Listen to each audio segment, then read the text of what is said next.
Welcome to African Folktale Book. Follow, watch and subscribe. In Africa, there was a woman named Kesai. She was unlike any other. People said her beauty was otherworldly. Her skin had a shimmer to it, as if kissed by the ocean herself.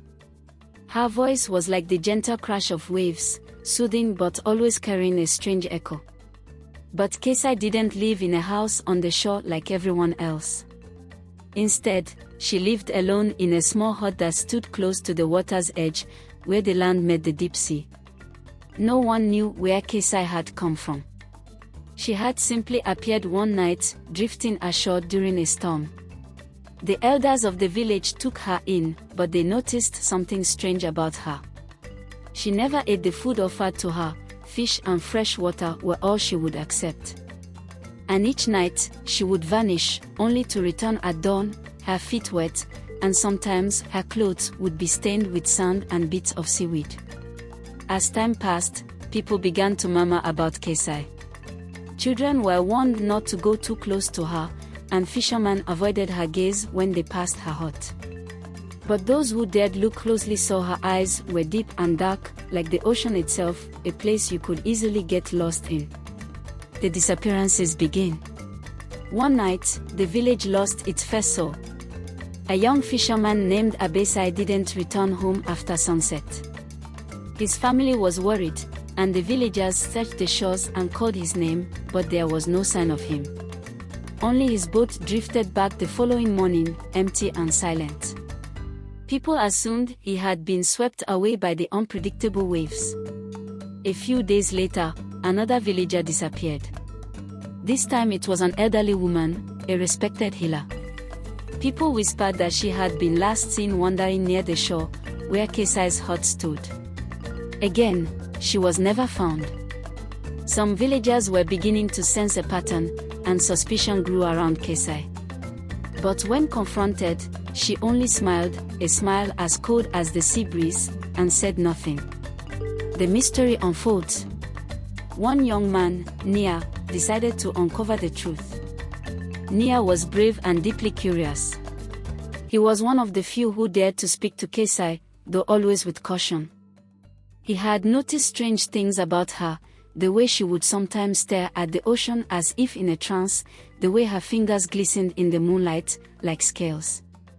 And there was a peculiar scent about her, not of flowers or herbs, but of salt, like the open sea. One night, Nia followed her. He hid in the shadows as she left her hut and began walking toward the water. The moon was high, casting a silver glow across the beach. Kesai stopped at the shoreline and looked back, her dark eyes scanning the land as if checking for witnesses.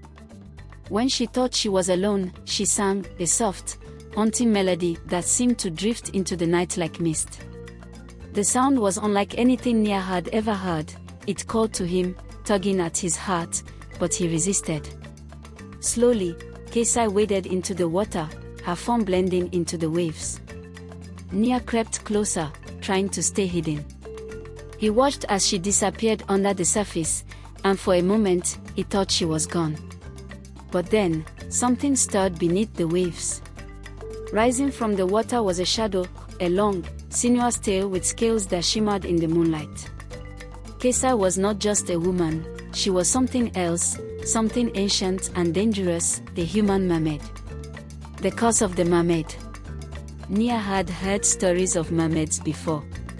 Elders told of sea spirits who lured people to their doom, of beautiful women with tails who lived in the deep and had the power to charm anyone who heard their song. But he never thought they were real. Now, he saw the truth with his own eyes. He returned to the village, shaken and desperate to warn everyone, but he knew no one would believe him without proof. So he devised a plan. The next night, he brought a rope and hid again near the shore, determined to capture Kesai in her true form. When Kesai returned, she sang her haunting song once more. As the melody floated over the waves, Nia felt its pull, and urged to join her in the water, to let himself be swept away. He resisted, reminding himself of the villagers who had vanished.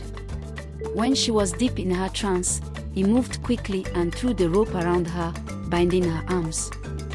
She let out a scream, a terrible sound that echoed over the water, piercing through the village like a cold wind. But Kesai was stronger than she looked. She fought back, her tail thrashing, the water around her churning violently. Nia struggled to hold on, but with one final, powerful tug, she broke free. She turned to face him, her dark eyes filled with rage and sadness. "You should have left me be," she said, her voice a mix of anger and sorrow. "Now you'll understand why I took them." And with that, she vanished beneath the waves, disappearing into the depths, her song echoing faintly until it was swallowed by the sea. The aftermath. After that night, Kesai was never seen again. But the disappearances didn't stop.